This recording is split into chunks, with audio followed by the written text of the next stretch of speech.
नमः शंकराय च मयस्कराय च नमः शिवाय च शिवतराय च श्री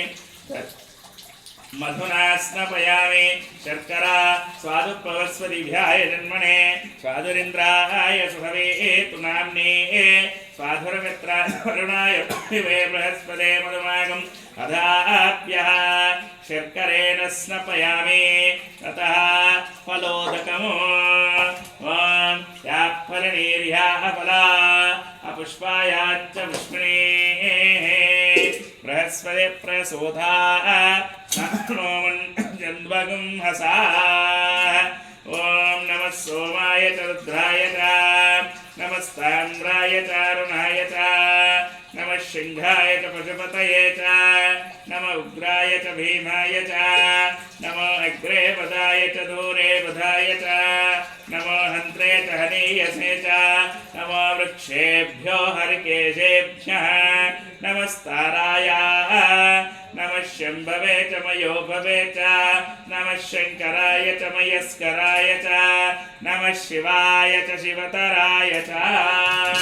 भवानी स्फटिकरामलिंगेश्वर स्वामिने नमः नारिकेल फलोदक स्नानं समर्पयामि अथा ओम मानो महन्तमुत मानो अर्धकम् मानवुक्षन्तमुत मानवुक्षितं मानो बधे पितरं नोतमातरं प्रियामाणस्तन्वो रुद्ररीरुषा नमः शंभवे च मयोभवे च नमः शंकराय च मयस्कराय च नमः शिवाय च शिवतराय च श्री भवानी स्फटिकरामलिंगेश्वर स्वामिने नमः नाविधा फलोदकस्नानं समर्पयामि अथा अभिषेचन साइड में रखते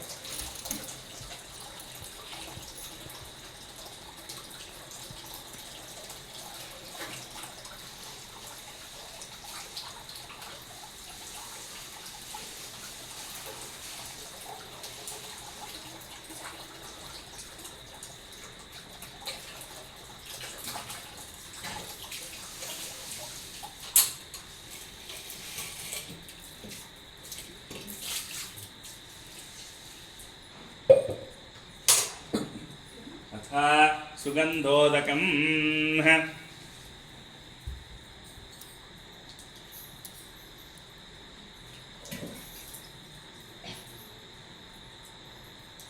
ओम गंधद्वारांधरादर्शा नित्यपुष्टांगरीषिणी ईश्वरी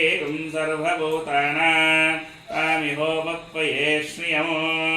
नमः शंभवे च मयोभवे च नमः शंकराय च मयस्कराय च नमः शिवाय च शिवतराय च सुगंधोदकेन स्नपयामि अथा हरिद्रोदकम् ओम अहिरिवभोगे परिहेति बाहुम् जाया हेतुं परिभासमानः अस्त्यग्नो विश्वानि वैणानि विद्वा पुमान् पुमागुंसं परिपातु विश्वतः हरिद्रोदकेन स्नपयामि तथा कुङ्कुमोदकमोह ॐ या गुङ्घूर्यासिनी वाली या राका या सरस्वती इन्द्राणि मत्पभूतये वरुणानि स्वस्तये कुङ्कुमोदकेन स्नपयामि अथा भस्मोदकम्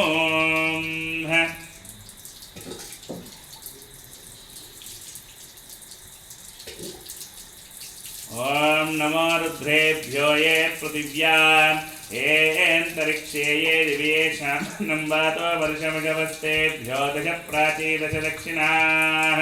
दश प्रदीची दशोदीची दशोर्ध्वास्तेभ्यो नमस्ते नो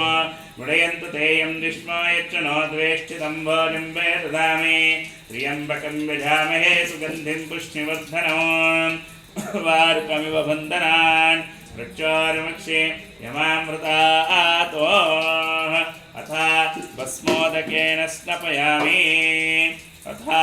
बिल्वोदकमो ॐ मानो महन्तमुतमानो अर्भकमो नवुक्षन्तमुतमानवुक्षितं मानो वधे पितरं मोतमातरमो प्रियामानस्तनवो रुद्धरीरिषाः बिल्वोदकेन स्नपयामि पुष्पोदकमो योपां पुष्पं वेद पुष्पवान् प्रजावान् पशुवान् भवति चन्द्रमा वा अथां पुष्पं पुष्पवान् प्रजावान् पशुमान् भवति य एवं वेद योपामायतनं वेद आयतनवान् भवति सुपुष्पोदकेन स्नपयामि परिपरिविधानेन पञ्चामृतेन स्नपयामि अथा अभिषेचनसहिताः शुद्धोदकमो ॐ अस्य श्रीरुद्रस्य प्रश्नस्य अघोरऋषे सङ्कर्षणमूर्ति